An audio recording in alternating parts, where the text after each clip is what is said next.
All right, here we are for the second part of the centripetal force notes, part 2.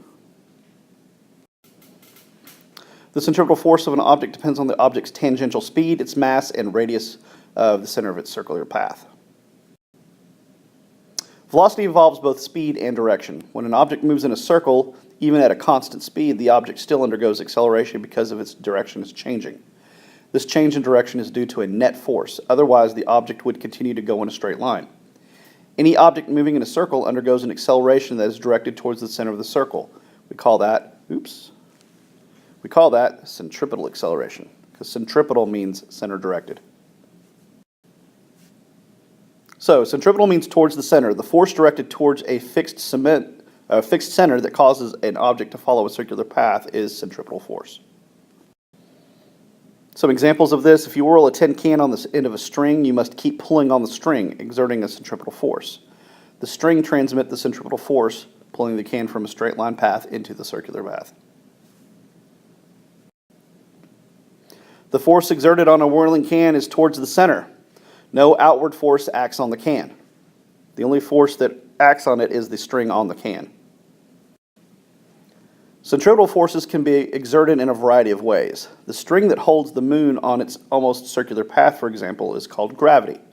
Electrical forces provide the centripetal force acting between an orbital electron and the atomic nucleus in an atom. Anything that moves in a circular path is acted on by a centripetal force.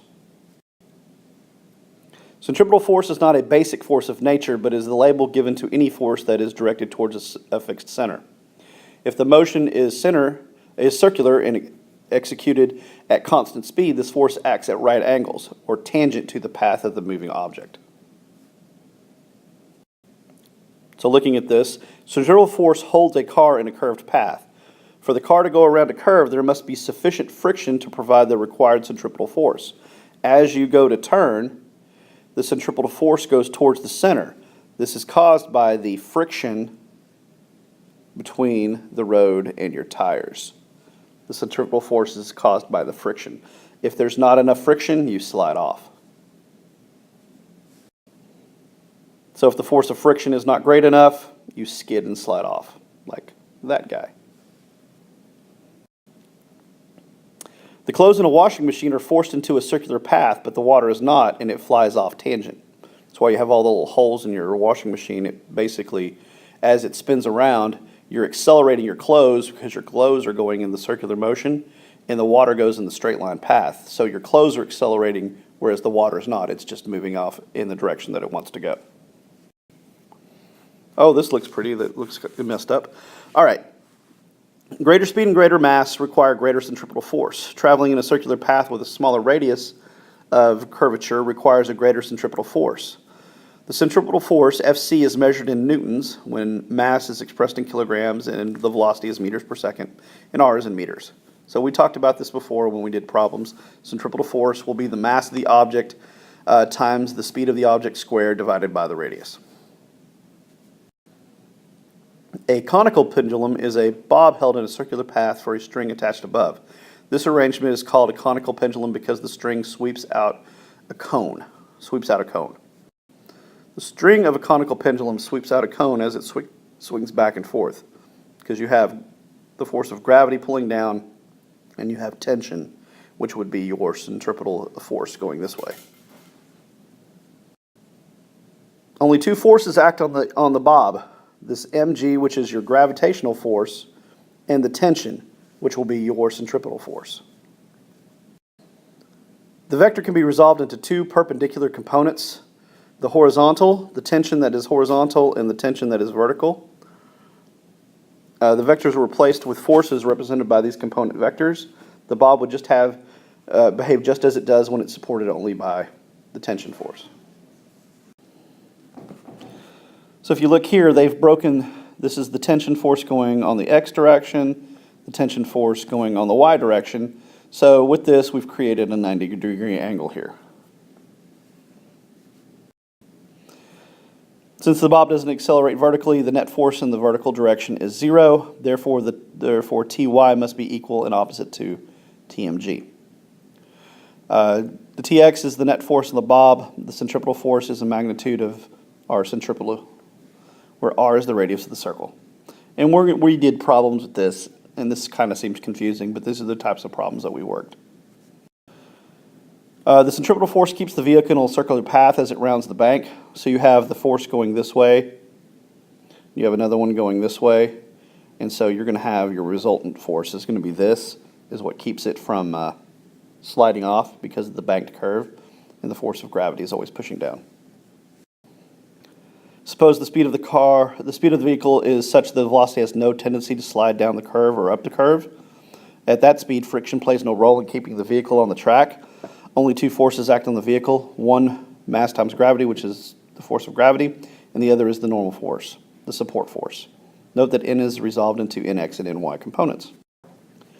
Again, the normal y is equal and opposite to the force of gravity, and Nx is the centripetal force that keeps the vehicle in a circular path. Whenever you want to identify the centripetal force that acts on a circularly moving object, it will be the net force that acts exactly along the radius. This is very complicated, and I'm not going to be testing you over stuff like this, but it's just something that I want to inform you of. What factors affect the centripetal force acting on an object?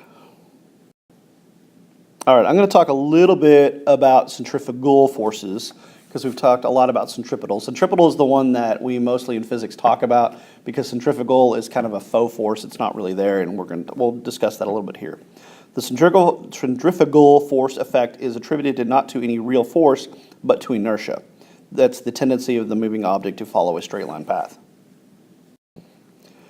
Sometimes an outward force is also attributed to circular motion. This apparent outward force on a rotating or revolving body is called centrifugal force.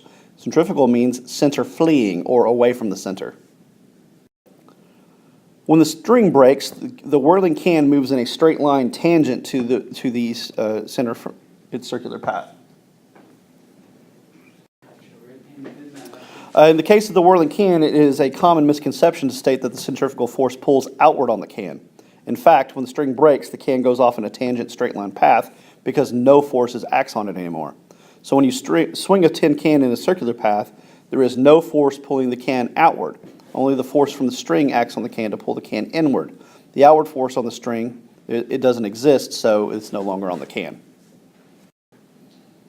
The only force that is exerted on the whirling can, neglecting gravity, is directed towards the center, our centripetal force. There is no outward force. There's no force going that direction. There is no centrifugal force. The can provides the centripetal force necessary to hold the ladybug in the center. So if we put a bug in our can that swings around, there's now going to be a centripetal force provided by the can now on the ladybug. The can presses against the bug's feet and provides the centripetal force that holds in the circular path. The ladybug in turn presses against the floor of the can. Neglecting gravity, the only force exerted on the ladybug is the force of the can on its feet. From our outside stationary frame of reference, we see there is no centrifugal force exerted on the ladybug, so there's no force pushing her outward. What causes the centrifugal force effect that we just talked about? That's the end of the notes for centripetal force. We will next move into universal gravitation.